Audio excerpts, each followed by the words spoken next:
All right, it's time for Answers Party Line today for your Tuesday, June the 28th, 2016. Answers Party Line brought to you by Wimmer Opticians of St. Cloud and Atlas Family Chiropractic of Waite Park. We have a temperature of 61 degrees, almost 62. We've got some sunshine. Looks like a beautiful, comfortable day today.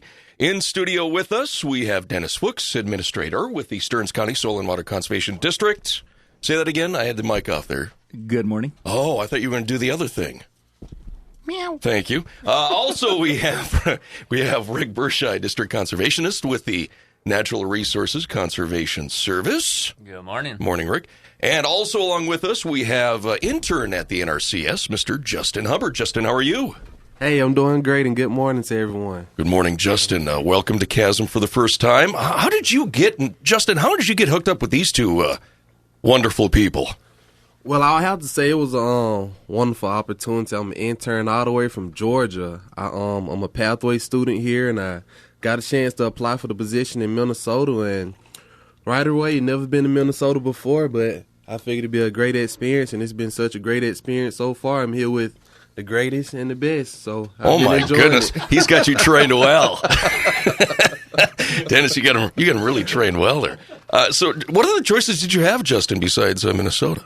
Once I received my offers, I had offers from Texas, I had offers from California, Michigan, South Carolina as well. And out of all of those, I chose Minnesota right away. You know, I just wanted a different field of agriculture. Right. So I'm assuming the programs must have been different, what each of them offered from different states? Or were they? Yes, they were all pathways as a trainee into the program of being a soil conservationist. So they just was in different areas. And how long have you been doing this here? I've been here going on 3 weeks. 3 weeks. So, what have you, besides learning these two guys are good guys to work with, what other things have you learned those 3 weeks? I've been learning a lot of the duties and responsibilities of a soil conservation. I know that the main goals are to go out and do soil surveys, investigate the cropland, and any problems that farmers or producers have any problems with. I noticed that is their job to assist them with getting that fixed. So. What do you hopefully eventually want to do once you get out of the learning stage and into your career? What would you like to do later on? I definitely biggest thing would look forward to getting employed. You know, getting a job, getting employed. You know, if I can come back here to Waite Park, that'll be perfect. You know, I've been living in Minnesota, so that'll be great. So you'd make that transition from Georgia to here, no problem? No problem. It's actually my first time flying. So, oh, really? Yep, that was a great experience. I enjoyed it. The part about flying that most people say is the worst, the takeoff and the landing. Yeah. That was actually the most fun part to me. You know, kind of reminded me much of a roller coaster. So I enjoyed it. So you're a little apprehensive about that? Yeah, it was great. I enjoyed it. So. But you've never been through a Minnesota winter? Haven't. Everyone telling me I came during the wrong season. Everyone said I should have came in the winter. Right. That's when they say it's a lot of fun. Oh, so. It's a different experience, but especially if you're from Georgia, Justin. But, you know, everybody, you know, my wife's from South Carolina. She's been here for 18 years. She survived, so I think you'll do fine here, too. Okay. Yeah, I will. So now, Justin, what kind of programs are you involved with right at this moment? Right now, I've been working on some watershed programs with Nathan and also Kevin. That's what I've been working with, and the current program that I'm with now is a Pathways program. So that's how I was able to get the internship here in Minnesota. Describe to me why. I mean, I'm familiar with Pathways. What is that? Okay, Pathways, it's an internship opportunity. I applied for it on USA Jobs, and I also applied for it at a NAFIO conference up in Atlanta. Okay. And the Pathways opportunity, you do 2 summers. You do 2 summers to complete 640 hours. And you go to a state, whichever state you choose. Minnesota is where I chose. Mm-hmm. And if I don't want to, next summer I can go to another state. Okay. But next summer I'm definitely going to come back to Minnesota. And you have to complete 640 hours upon your graduation. And after you graduate, you complete the 640 hours, you're offered like a job for full-time employment. So it's like a pathway into like a soil conservationist. That's the name, okay. Yep. So you already determined you're coming back here. I'm coming back. You're coming back. I'm coming back. So. All right. Well, that sounds pretty cool. So now you'll have to go back and continue. What year are you in college? I'm a junior. You're a junior. At Fort Valley State University. Okay. Well, congrats for being here with us, Justin. We do appreciate it. Did he cover? Thank you. Rick? Did he cover everything he needed to cover as far as what's involved here? Yeah, Justin's been doing a very good job since he's came on board. He's been going out with all of our staff in the office, getting out on looking at all the different types of operations we have in the county, working on some dairy projects and doing some stacking slabs. We got some construction going on, so he's been out doing that, and he's been getting out with the district staff as well and working on some CRP and helping Nate out on some of his projects as well. Rick, maybe I should ask you, from the other side of things, have you always been involved with this Pathways, or how did you make that connection with Justin? Well, our location in the Waite Park field office is designated as a training location. So when we do get Pathways or other interns, the name changes over the years, but the Waite Park field office, due to our high workload and the different types of projects that we have and the different operations, it just gives the students a good exposure to agriculture in Minnesota. Did you have a lot of interns applying for that position, for this opening? That is handled at our national level through our Okay. HR process, so I'm not certain of how many interns we had apply. So they kind of say, all right, Justin's coming up, and show him how to do things. Exactly. He's up here for 2 months, so we just try to get him out and about with everybody and get him as much field experience as possible just so he gets that overall good experience here with the NRCS. Not to mention some radio time. Well, I was just going to say, does he work more, Justin, do you work more with Rick or this guy over here to your left? All of us, we work in the same office. Okay.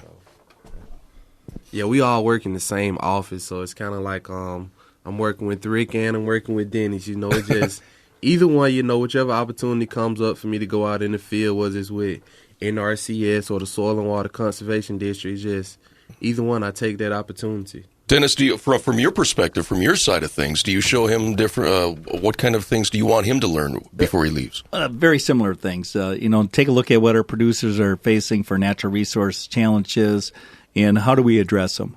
And then Justin also had an opportunity last week to participate in our board meeting, our Soil Water Conservation District board meeting, which is just another way of interacting with how policies are set, how is cost share approved for folks that have resource concerns, how do these projects look, and how does the board interact with staff? It's just a great opportunity to learn, a wide variety of things. And then as Justin moves on with his career, he can decide if he wants to focus in on a certain type, maybe more policy development or working more directly with conservation programs and helping farmers implement these practices on their fields. So it's just you want to expose these interns to a lot of different types of projects, and Justin's been soaking up everything he can. Justin, what is your major at the university there? My major is agriculture economics. Is that the typical major for guys which you do, Dennis and Rick, kind of? It varies. It varies. Yeah, we get a lot of folks from St. Cloud State that are environmental studies. Okay. So you get folks from the University of Minnesota that graduate from the Department of Soil, Water, Climate that have more soil science or agronomy. Those types of degrees. Ag economics is definitely something that's important too. So I actually got a minor in ag economics. Okay. All right. Okay. Yeah. Well, something I didn't realize. All right.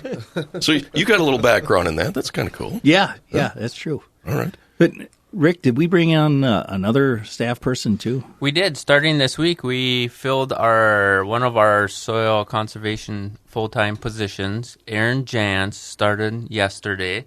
So I want to welcome Aaron here on our wonderful team that we have here at the Stearns County office. Aaron Jansen, and what does he do? He's a soil conservationist. Okay. So he's going to be working with the producers in the county, going out, inventorying resource concerns and working with the producers firsthand to come up with solutions to solve whatever their resource concerns are out there. And Dennis, you mentioned Greg Berg. What's the latest with him? Well, we did fill our lakeshed specialist position. As you remember, we had Greg on the air here back in April, and then we talked about his exit from the Soil Water Conservation District to the Board of Water and Soil Resources. And we have now filled that lakeshed specialist with Greg Berg. Okay, I'm a little confused, Dennis. I'm sorry to say. Well, Greg worked at the Board of Water and Soil Resources and found out that really isn't what he's passionate about. Okay. And it's a lot more administration, a lot more paperwork, and a lot less work working with landowners and putting conservation practices on the landscape. And he interviewed, and it did quite well. And he'll be joining us on Monday, July 11th. He's back at it. Yeah. That'd be So cool. we're very excited to get him back on the team. And we got a lot of landowners looking forward to it, too, and partners that enjoyed working with Greg. So it's going to be a good good fit with the office again. So. Greg's fun to visit with, too, when you bring him along. I like Greg. He's a good guy. Yeah. You're all good guys. Good guys you are. Let's just keep it that way. Let's just keep it that way. And we had one more addition to the USDA Service Center. Ryan Brunn is the new county executive director for the Farm Service Agency. He started on Monday as well. Yeah, so that's Phyllis Framstead's position. Oh, okay. Got it. You guys are just turning over staff left and right here. Right. Yeah, it's amazing. So those are just some of the staffing updates for the listeners out there. How are we doing on time? We got about a minute before news. You want to preview what's coming up the second half of the hour? Well, I want to talk a little bit about Take a Day Off when we come back. Okay. That's our huge event that's going to be happening Saturday, July 30th. And Katie Winkleman in our office, along with Ben Anderson from the Stearns County Parks Department, have been spending a lot of time in ironing out all the details and coming up with a great program. I know it's the same time as the Stearns County Fair, but we're hoping that we can squeeze in both, and we'll talk a little bit about that when we get back on the air. Well, what date is it, by the way? It's Saturday, July 30th. Oh, it is. So the fair starts, Thursday that week or Wednesday? Well, Wednesday-ish, Thursday. Yeah. Okay. So Saturday, July 30th. All right. I might, you know what? I work every other Saturday, Dennis, and I've always wanted to go to one of these, and I got to see if that's a Saturday I work or not. Hopefully it's not. Yeah, it'd be awesome because I'll share some more news with the listeners after we get back. Okay, sounds good. Tell you what, we'll take a break for some news information coming up in just a moment here on Chasm Radio. It's time for more Answers Party Line as we continue the program here on Chasm Radio for your Tuesday today. 62 is our temp. We've got sunshine. I'm Brad Melke. Good morning. Again, with us this morning, we have Rick Berscheid from the NRCS. We have SWCD, Mr. Dennis Fuchs representing them today, and we also have NRCS intern Justin Hubbard with us. Dennis, you were talking about Take a Day Off at the Mississippi River coming up. Yes, that's coming up mighty, mighty quick. Saturday, July 30th, and that's the same weekend as the Stearns County Fair. But the Take a Day Off event starts at 10 a.m. on Saturday, July, and ends at 3 p.m. So if you can squeeze in Take a Day Off event, and this is on the Stearns County Mississippi River Park, just north of Sartell on Stearns County Highway 1, about 5 miles north of Sartell, or 7 miles north. And it's just a fantastic event. And this all started several years ago when we were trying to inform and educate people about some of the beautiful natural resources we have right here in central Minnesota. And the Mississippi River is one of the most pristine and one of the best small bass fisheries in the world. And it's like, oh, my God, it's right in our backyard. We should really let people know we got this wonderful resource.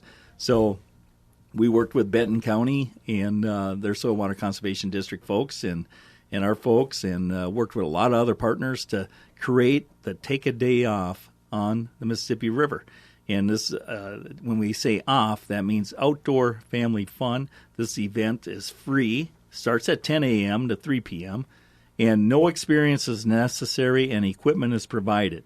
And if you'd like to participate in activities, they're going to have archery, buckthorn walking sticks, fishing, nature hike, electro-fishing demonstrations, kid games, paddle sports, birdhouse building, outdoor family fun games, family picnic area. They're going to look at doing shoreline tours. They're going to have a BB gun range. They're going to have kid prizes, nature art, face painting, and many more fun activities are being scheduled right now as we speak. And I'd like to thank Katie Winkleman, Stearns SWCD person working on this, along with Ben Anderson, Stearns County Parks staff person. They've been very hard workers on pulling this together. And we have evaluated the amount of staff time that goes into this. And this is going to be the last Take a Day Off for a while. We're going to be taking a year off. And we'll see how this, what kind of response we get from the folks that attend. And we typically get close to 1,000 people attending this event. And a lot of family folks bring their kids and the strollers, and they just have a wonderful time. So if you can, please check it out. It's going to be Saturday, July 30th at the Stearns County, Mississippi River Park from 10 a.m. to 3 p.m., rain or shine. So to partake in the events, it's free. If you want to get food, that's a cost, or how does it work? Yeah, we're going to have a food truck there, and so if it's $5-10 for lunch or whatever, and they'll have refreshments there, and it is something that we did want to make sure that folks have something to eat, and if you want to pack your own picnic basket and bring it there, it's just a great park. And if you've never been to the Stearns County Mississippi River Park, you'll be amazed with the walking trails, the access to the Mississippi River.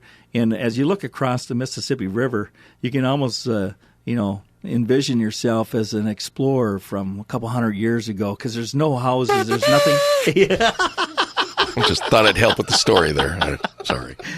Oh, sound effects. Awesome.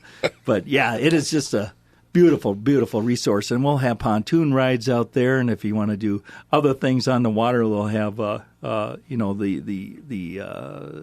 paddle boats or the kayaks and, all that fun stuff. So we'll have the life vest and experienced people there to help make sure things go smoothly. And it's just a great opportunity for kids and families to participate in an outdoor activity together. So you don't even need your own life preserver or life vests? Correct. Yep.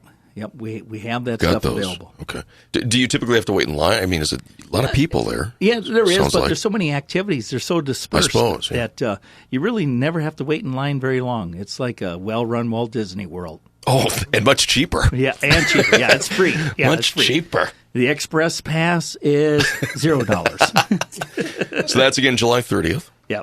Okay. Saturday, July 30th, 10 a.m. to 3 p.m., rain or shine, and that's 7 miles north of Sartell on County Road 1. And we'll have signs up close to the park once you get close, so just keep your eyes open for that. And get it on your calendar today, because this will be the last time we'll be having it for a bit. We're going to take a break, and until then, you guys should be checking out Take a Day Off. Very good. All right. What else should we talk about? Energy audit stuff, from my understanding? Yeah. Also, well, just to piggyback on the Take a Day Off, you can find me, Justin. I will be out there volunteering with the Safe Archery, so you'll get a chance to meet Justin Hubbard. So I will be out there at the Take a Day Off. I will be out there volunteering, helping out, participating. You do the archery thing, or is this something? Yes, I do. You do that? I had to do the hand. We're doing hand gestures to each other. Archery. You pull the hand back. How long have you been doing that?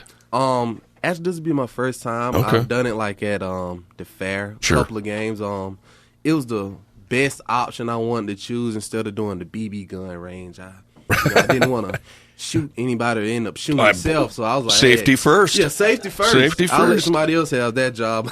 I'll stick with the Safe Archery because So you'll it's be safe, You'll be signing autographs and so forth there with the autographs. With the archery? If I have any fans. Well, you will after today. Autographs. After today, you'll have a I couple. will be signing autographs. Very good. But, to the energy audits, with all of the production and the involvement on machinery on farms, farmers tend to use a lot of energy.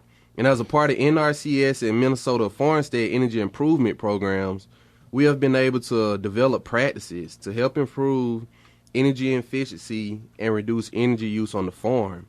And a couple of these practices are the automatic controller systems, the plate coolers, the scroll compressors, the compressor heat recovery, and that's a pretty interesting equipment that came out with the compressor heat recoveries. Oftentimes in the farm, a lot of heat is produced, a lot of excess heat is produced and given off from the machines, and with this program, the compressor heat recovery, it kind of captures that excess heat, and instead of just allowing it to be given off as waste, they kind of actually reuse that heat to heat water. So I think that's a pretty good practice. And we also have high efficiency laundry equipment and low energy waterers. We also use a lot of LED lighting and light bulbs. The main emphasis is to try to get the most durable light bulb and lighting system in the farmhouses that produce the less energy. So that's a pretty good thing to check out. And the LED light bulbs actually use about 15% less energy of the other light bulbs. So this is something pretty good to check out. We really start the protection of our natural resources. The biggest thing to start that, we have to start to make a lot of tiny steps towards making different aspects of our natural resources. We have to start making small tilt stored water pollution, air pollution, energy usage, pollution and things of that nature. Once we start making those small steps, we here at NRCS have been implementing with the help of our community. We definitely can make a strong step forward and move forward with improving our community by this way. Yeah, so through our Environmental Quality Incentives Program, we do have the opportunity for producers to get an energy audit. And one of the requirements to do any of these energy improvements is you need to have an energy audit either through the NRCS or an equivalent one through a different provider. So there's a lot of options and opportunities for the producers out there. If you're interested, swing by our office and come talk to us, and we'll let you know what we can do for you. It's not something where you have to qualify for it. It's just if you want it, you can get it. Is that the deal? It's run through our Environmental Quality Incentives Program, our Okay. EQIP program, so it does go through a ranking process just like all of our other applications. Okay. Some of our farmers that have participated in the energy audit program are now saving thousands of dollars every month because of the energy conservation practices they've installed. So it's really something to think about. It's, as we get these hot days and you got the air conditioner running, you got the fans running, you got trying to cool milk and you're trying to do this, it's just another great way to be saving money. And with the milk market as tight as it is, it's just something that can help save those dollars every month and put them back in your wallet. So it sounds like purse. the return on investment is fairly quickly. It's a very short return. Very short. It all depends on the practice that you're doing, but the lighting is a quick turnaround on your return on your investment. Do you kind of do it like that, Rick? Do you say, well, let's start with the lighting first and then work our way down, or does it all depend? So what happens is you'll get a technical service provider that comes out to do the energy audit. They'll look at your entire operation and find out the areas where you can improve your energy savings. And then from there, the producer can choose which practices they want to implement. And it just makes sense to do the ones that you get the fastest return on your money and you have the largest savings. Okay. So EQIP helps pay for some of the conversion, and then you continuously, every month, keep these savings in your pocket. So if you haven't participated in an energy audit, you really need to do this. I mean, it is just a fantastic program, and I'm so excited that NRCS is involved with this through the Environmental Quality Incentive Program. And just a reminder, August 19th is the application deadline for the 2017 sign up. So if you're thinking about it for next year, it doesn't hurt to swing by the office, fill out an application, let us know what you're thinking, and we can go from there. If we miss that date, we're going to be looking at signing you up next year or having to do the energy audit on your own. Once they sign up, how soon does it get rolling as far as?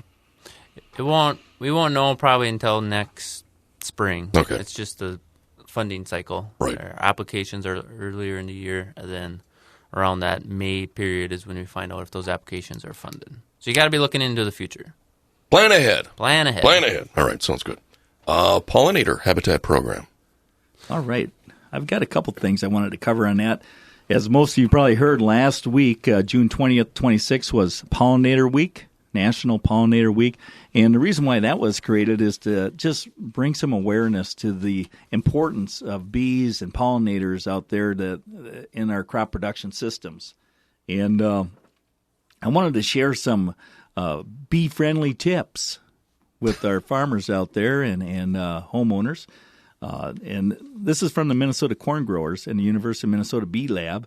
And these are some of the things that they'd like to share. By taking some simple precautions, farmers can continue to make a big difference in protecting pollinator insects like bees and butterflies. Some of these items include minimize dust, follow planter manufacturer instructions when using treated seed to minimize abrasion. When possible, use deflector equipment to direct exhaust toward the ground. Don or dust apply pesticides near beer colonies. What the One heck? track mind over here. I can't wait for 4th of July weekend. Oh, sorry. Now, let me get back on it. Apply pesticides near bee colonies and keep it away from beer gardens at dawn or dusk when bees are not flying. So what they're trying to tell you there and what I'm trying to say is dawn or dusk is a good time to be applying because bees are not as active at that point in time. Also, prevent drift. Spot spray pests when possible and prevent drift during application. Following federal guidelines found on insecticide labels, and do not allow insecticides to drift onto flowering plants. Also, look at low toxicity when possible. Some of these pesticide formulations with low toxicity to pollinators, particularly bees, are better products to be using. And according to Marla Spivak, a distinguished McKnight professor and extension entomologist with the University of Minnesota's Bee Lab, honeybees forage 3 miles or more. That is just amazing, isn't it? Yeah. They travel that far to get their pollen. And on average, around their colony every day when temperatures are above 55 degrees. It's important beekeepers and farmers have an open line of communication about insecticide use, says Spivak. Beekeepers cannot move their bees or close them up to prevent exposures to pesticides. I got a couple other items I just wanted to share here quickly. So it is important for applicators to follow the label and not apply bee-toxic insecticides or allow them to drift onto flowers while bees and other pollinators are foraging during the day. And this is something that we're seeing less pollinators out there, and this is something that's very important. And she encourages farmers and beekeepers can coordinate activities if there's good communication between them. She said beekeepers understand the need to control crop pests, and they welcome the opportunity to work together with farmers to ensure effective management of row crop agriculture while protecting and maintaining healthy bees. There's also some suggestions taking the following steps to make your farm more pollinator friendly. Floral resources. Plant abundant, diverse, appealing floral resources in areas in and around your farm and keep those flowers from pesticide drift and contamination. Examples include forbs, shrubs, and blooming trees. Use small and large spaces in the farm landscape to create habitat. Plant diversity. Add pollinator-friendly plants along buffers near waterways, fallow fields, set-aside acres, field and road borders, ditches, and wetlands. And interseeding. To increase species diversity, introduce pollinator-friendly plants into existing stands of grass. And also group individual flowers together to provide easier and more efficient access for bees. And if you're interested in more information, it's available through the Minnesota Corn Growers Pollinator Guide. Information from the Bee Lab is also available at beelab.umn.edu. Is there a lot of bee farms? There must be a lot of bee farms that have sprout up in the area, as far as as an income bee pollinators and that kind of thing. Yeah, there's a fair amount of folks out there that are involved. Actually, one of our staff persons, Mark LaFave in our office, just started producing honey and really. Okay. He got his own little beehive. Okay. So it's been very interesting to him, and he's been sharing pictures and information about the bees. So it's just something that you look at some of our farmyards out there, and we've got these massive grass areas that are mowed. And if we could put in some natural grasses, forbs, and flowering trees, it'd be just perfect habitat for pollinators. And it would cut down that mowing cost, which would allow you to spend more time by a beer garden. And beer habitat, you can make that increase a little bit more. Right, exactly. Yeah. Okay. I don't know. Rick had some information too. I don't know if it was the same information as mine. I'll just add a few things here to what you said here, Dennis. One fact that I found that I thought was very interesting was the most common avian pollinator is the hummingbird. There are 4,000 different types of native bees. A lot of these are nesting ground bees. Talking about how big of a market pollinators are, it's a $200 billion industry that's just pollinators in general. When you're looking at the honeybees, it's like a $6 billion with the bee industry that's making the honey to moving the hives around for pollination. Another interesting fact that I found out was at least 90% of your vitamin C comes from insects that pollinated those plants. So it's not only impact here in Minnesota, but it's all around the country. Is Mark Lefebvre doing that just for his own personal use, or is it more of a... He's starting a little side business there? It's probably just for his brothers and me. Okay. And if you're interested in doing anything with pollinators, swing by our office. We do have over 36 practices that have a direct benefit to pollinators. There's not such a thing as if one area is better than the next when it comes to starting one up. Any area is great to have them. The more habitat we can have out there, the better. Even if it's smaller plots in your backyard, 20 square feet or anything, just any place where we can have additional sources of food for pollinators is great. All right. And one other item that I wanted to share is that roadsides are important habitat for pollinators and pheasants. And I'm going to read this here from the DNR. The people who own or manage land along Minnesota roads and highways are urged to delay roadside mowing until the beginning of August. Leaving roadside vegetation undisturbed helps preserve thousands of acres of nesting, chick-rearing habitat, and pollinator habitat in southern and western Minnesota. A quarter to a third of all pheasants in the state are hatched in roadsides. I'm going to repeat that. A quarter to a third of all pheasants in the state are hatched in roadsides, which is, I think that is just amazing. This year, pheasants will be hatching mostly early to mid-June, so right now they're moving out of the hatching and more into eating. Chicks need at least 3 weeks to have any chance of escape from mowers. While mowing can delay or prevent nesting, so can other disturbances, including burning, tilling, grazing, and spraying herbicides. Protecting roadsides habitat in the summer months truly does influence the abundance of local wildlife populations. These habitats areas are especially critical in intensively row crop regions where undisturbed grassland habitat can be very sparse. All sites where noxious weeds are a problem, the DNR recommends that the landowners use spot mowing or spraying for treatment, and any other mowing should be limited to a narrow strip adjacent to their mailbox or driveway to reduce the likelihood of disturbing a nest or brood. Pheasant hens will make from 1 to 4 attempts at nesting during the season, but will only hatch 1 brood per year. The majority of the nests hatch by mid-June, but up to 40% of the re-nesting attempts hatch throughout July, stretching out the nesting season and highlighting the importance of delayed mowing. By August 1st, the reproductive season is over for most pheasants, with the exception of a few late re-nesting attempts. A nesting hen A nesting hen lays eggs at about a rate of 1 per day.